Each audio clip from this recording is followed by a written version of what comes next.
Welcome back to Live What You Love. Guys, I know it's been a hot minute since I've done anything bow related, but I've been grinding on getting this boat done.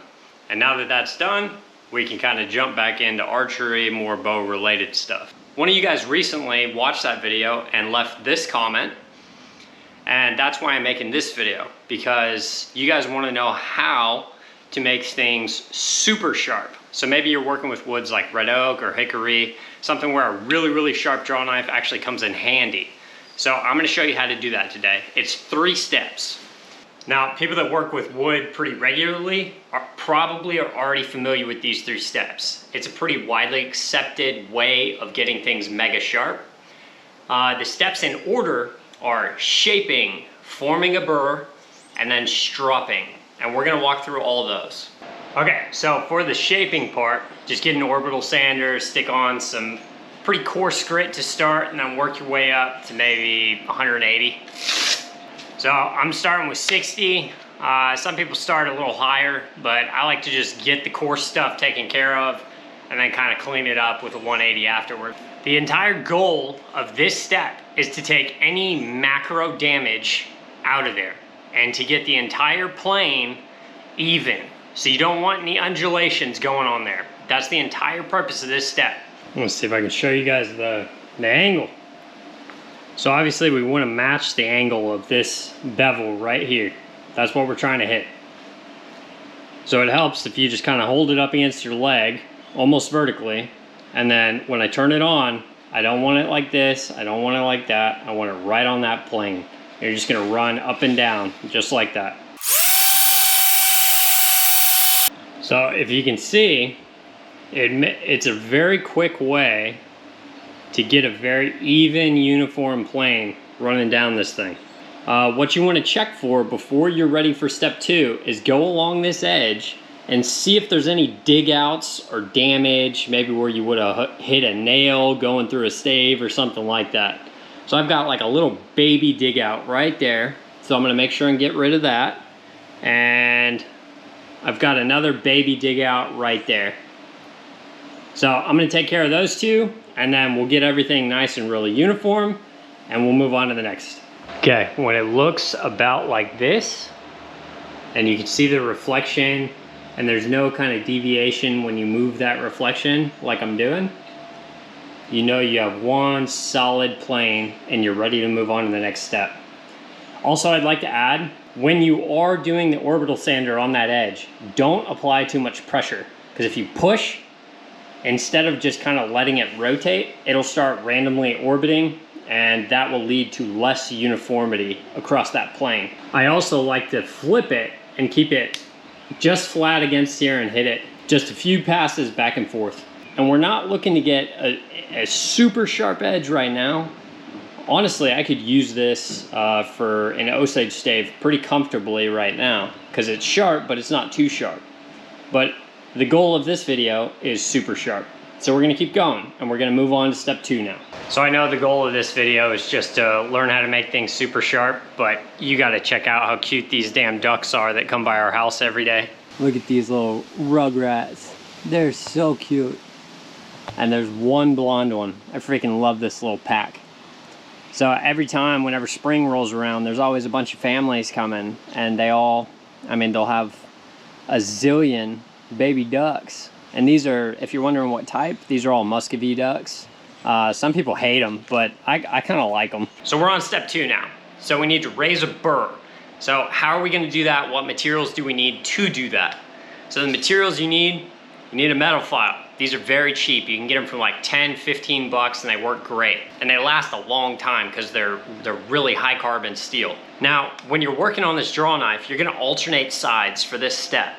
So we're gonna go thicker side out to the very edge, so where it gets paper thin. So we're gonna go right out and just work out. And then we're gonna alternate sides, work out. And what that's gonna do is take some of this metal and kind of stretch it until it's super thin.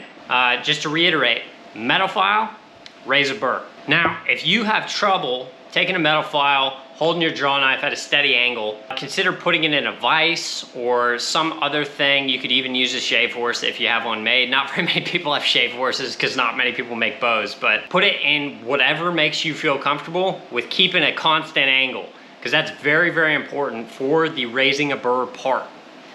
Now, one other detail that is super important.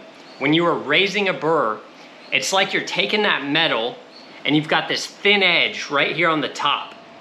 And it's like we're trying to pull that edge up and just kind of thin it out. Like kind of if you're chewing on gum and you grab it and pull it out of your mouth, it thins out. We're kind of trying to do that same thing with that metal. So pretty intuitively, you can infer that you only want to go away. You don't want to go towards your blade edge because you will ruin your burr. If you're only going for like a medium sharp or whatever, you can go whichever direction you want. But if you want super sharp, hair shaven sharp, like sticks in your fingernails sharp, you need to do it this way and go thick to thin and then just alternate sides, and you will be able to visually see the burr when it builds up enough. It's kind of amazing. So my personal way of doing this, I like to hold it so that I can actually see the angle. So let me show you my perspective when I'm doing this. I put it right down on my leg, kind of the same for when we were just doing the shaping part. And I like to have my eyes right over the top so that I can see and maintain this angle. Now, I'm not going to be able to do it with the camera here just because it will impede me being able to get that correct file angle. But I just want you guys to see how easy it is to maintain that angle if you put it on your leg and brace it in this way. We've got it braced. I can see the exact angle I need to hit. Now we're gonna go on the actual beveled edge side, and we're gonna go thick to thin. And I'm gonna do that over and over and over, and then I'm gonna alternate sides. And when you're on the flat side, just keep it flat and flush right against that edge, okay? But it's always thick to thin. It's never thin to thick if you want super sharp. And your metal file will generally have two kind of surfaces. One has kind of longitudinal gradations, and the other has more of spot gradations. When I'm doing this, I like to use the longitudinal edge instead of the spot gradation. One thing I'd really like you to notice is even though I am going kind of fast, I'm going straight down, and then when I go to come back, I'm not grinding on the way back. It's just away. This tip is a bit weird, but I promise it really helps to get that angle kind of perfect. If you put your forehead on your hand and you look straight down it, you can really, really kind of hone in. And sometimes I like to close my left eye so that it's like I'm looking through a peep sight and a compound bow or something. It just kind of helps a little bit. Try it out. Okay, we're gonna switch it around, do the other end. This side is really easy. You just keep it flush and go thick to thin, same as always.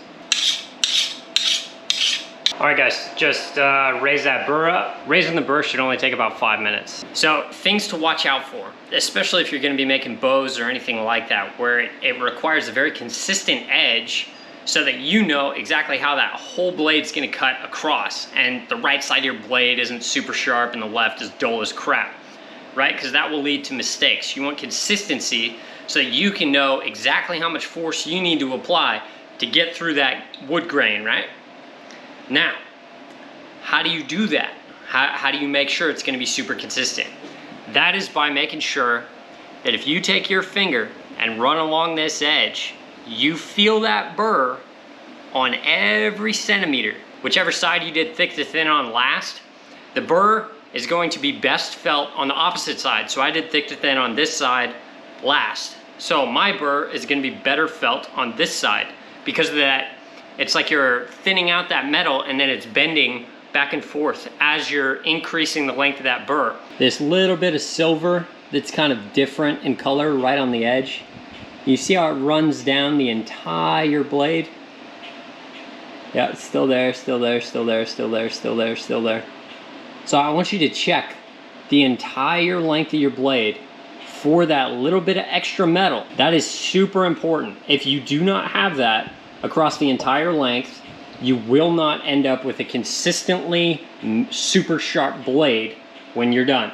So at this point, we're done with step 2. We've got our burr along the entire length. Step 3, just a reminder, is stropping. Now, what is stropping? It means taking a piece of leather that's normally applied to a wooden block just to keep it flat. If you're using a straight razor or something like that, it will just be more of like a ribbon structure, so it's semi-malleable. But if you're doing like a draw knife or a large scale knife, a machete, anything like that, and you're stropping, I would highly advise backing it with wood. Something to look out for, you do not want the leather strip that you're using to be too thick, because then when you are stropping, the blade edge will curl, and you do not want that. You want it to be thin enough so that it's not really compressible. Like if you're kind of pushing into it with your finger, you shouldn't feel any give in that leather. It should just be a flat surface so that you can get a really nice consistent edge and you don't have to worry about that leather kind of bending in. You also need stropping compound. This is very, very important. What you're gonna want to do is do a coat across here. Don't do too much so that it kind of builds up and is real thick. Just do a thin coat, and then as you're working, I hate this guy. The stropping compound is effectively a sharpening stone that's about 16,000 to 20,000 grit. So it's a finishing grit, and it's gonna get things real nice, pristine, polished. When you're applying this, don't apply it so thick that it's gonna gum up. Always keep in your head consistency and uniformity when you're applying things or when you're trying to sharpen an edge. You want uniformity, you want consistency. I like to take just right on the corner, so I'm applying the smallest amount as possible. I don't like putting the edge on there like this, just the corner, rub back and forth very lightly, don't do it heavy, until you have a very thin coating. And then as you're working that blade across this surface, the stropping compound will heat up and begin to do its job even more effectively. It will gum up slightly, it will apply more frictional force to your blade edge, which will cause the burr to be removed more effectively. A lot of the times I'm doing stuff like this, I'm just out in the wild and I don't really have like vices and stuff like that, right? So use your body as much as you can. That way, if you don't have said things, you can still know that you're able to do it. So I'm gonna hold it in the exact same position. Again, I know this is weird, but consider putting your forehead on your hand as an extra stabilizer. Closing your left eye, looking down that blade, just make sure you're very consistent. Now the rules for stropping are the exact same as they were for the metal file. So you go thick to thin only. I never do this. I never go back towards. If you go back towards, you're probably gonna cut the crap out of your leather strop. And now while you're stropping, what is actually happening? So that burr that we talked about that stands up thick, so the bottom part of my hand will be the thick part of the edge, and my fingertips are thin. So thick to thin, right? So this is our blade edge at the top. Now we have just kind of picture like pinching it, stretching it, like the bubblegum analogy from earlier. And now if that little strip of metal is real thin right there, that is our burr. And now while we're stropping, so I'm gonna use my left hand to kind of animate this. So while you're stropping, that burr is gonna alternate sides. So it's gonna bend this way, and then when you flip the blade around and strop the other way, still thick to thin, it will bend this way. And then you just keep bending back and forth, back and forth, back and forth, back and forth. And then eventually that part will break off, and then you're left with an amazing edge, okay? So that's kind of the reasoning behind what we're doing. That's the thought process. Consistent, slow strokes are best. Same as with the metal file.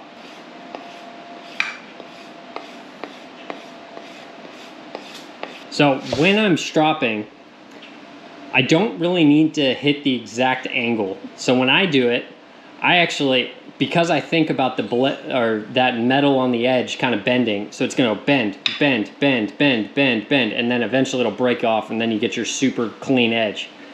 But seeing how you want that metal to bend, it's okay to exaggerate the angle slightly, because that will just cause more bending of the metal and less work for you in the long term, because you're bending it. It's like, instead of doing little bends, and having to do 30 of those before it snaps off, you do big bend, big bend, big bend, big bend, do it 10 times, and then it snaps off. So you're saving yourself work. You do not have to adhere to the plane the same way that you did with the metal file. So I actually exaggerate that angle slightly. So this would be perfect, and I exaggerate it just a bit, just to get that burr off on that other side. And just do a couple passes, and there's literally no purpose. After you've covered the entire thing, just a couple times with quick back and forth motions, there's no purpose to keep going, because you have to hit that burr from the opposite side so that that thin strip of metal is gonna flip-flop. So if you just keep hitting it, it's just gonna keep it at that same angle. You have to flip it so then you can get it back the other way. So on this side, just almost flat, just slightly exaggerated just to get that burr off of there. Just gonna hit this real quick. Now with stropping, if you feel comfortable, you can go pretty quickly. I feel pretty comfortable with this. I've just done it quite a few times.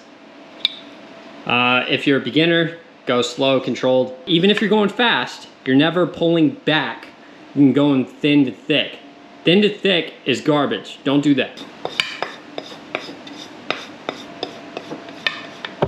Just kind of feel around, and if you have any remnants of burr, or if you can see, I'll see if I can show you on here. So if you see anything, you see right there, how it's still kind of shiny in comparison when you tilt it, I probably want to strop that part just a little bit more.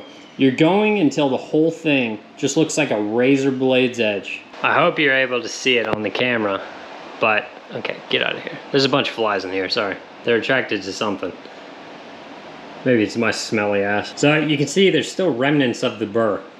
So you need to keep stropping until all of those are gone, okay? So there's certain areas, and pretty much the entire thing. This part, the burr is gone up here, and yeah, that is mega, mega sharp. I mean, that will not, yeah. You see how that digs right into my fingernail on that end? You can't run your fingernail past it, like it'll dig in. That's a great test. There's kind of two very common tests. There's the fingernail test, where you take it, put your edge at a gradient, and see if it will stick to your fingernail. That's a great test. And then there's a second one where you shave your hair. But obviously, there's downsides to shaving your arm hair, because then you look like a psycho with only one arm having hair. So don't do that. All right, guys, just finished up stropping this thing. And this thing is razor sharp. I mean, it's ridiculous right now. Let me show you that the burr is entirely gone. You remember how previously there was kind of that shiny edge? Now we've got the burr entirely gone all the way up. Looks great. I guess last thing to do, let's see if we've got the sharpness down. So I'm just gonna take my nail. Yeah, it sticks right in there. Check it out. Boom, skate. I mean, it sticks right in, sticks right in. It's literally wherever I put it on this blade, it's gonna stick. Different nail, doesn't matter. Sticking right in. Like, that's nuts. Right there, it kinda skates. But everywhere else, it sticks. I could probably strop this one area just a bit more, because I am seeing a baby amount of burr right here. So if I strop that, it'll be perfect. I think the name of the guy who originally asked the question, how do I get it super sharp, was like Quilted Woodworker or something like that. Dude, if I messed your name up, I'm so sorry. But this whole video is for you. I hope it comes in handy. I hope it's easy to follow. Let me know if you want to know anything in the future. Any of you guys, anybody watching this. I really pay attention to the comments. So if you guys want to know anything in the future, just post down below. I will read that and I'll add it to my list of kind of future topics to cover. And then you guys will see it probably within a week or two, depending on the type of comment that it is, right? But that's all I got for you. That's how you get things super sharp. It's a 3-step process. Just to reiterate the whole thing, let's kind of try to sink it in. So first step, shape your blade. Get rid of any malformations, any divots, any dings, that kind of stuff. That is done with the orbital sander. Second thing we're gonna do is raise a burr. How do we do that? We use a metal file, yeah? What's the rule for that step? It's always, always, always thick to thin. You never go thin to thick, okay? You're always going away so that you can kind of stretch that metal out and form that burr. And step 3, you remember what that was? That was stropping, right? So get yourself a strop and some stropping compound, and same rule as the metal file. So same rule as step number 2, always thick to thin. So I'm just trying to reiterate this so that it sticks in y'all's heads. You guys will never have to reference this video again, and you'll be able to get things mega sharp from here on out. That's my goal. For any future questions, post those in the comments. I'm happy I was hopefully able to help you, quilted woodworker, and any of my other subscribers or anything like that. Thank you so much for following. Thank you so much for tuning in, and we'll see you next time. Always remember, live what you love.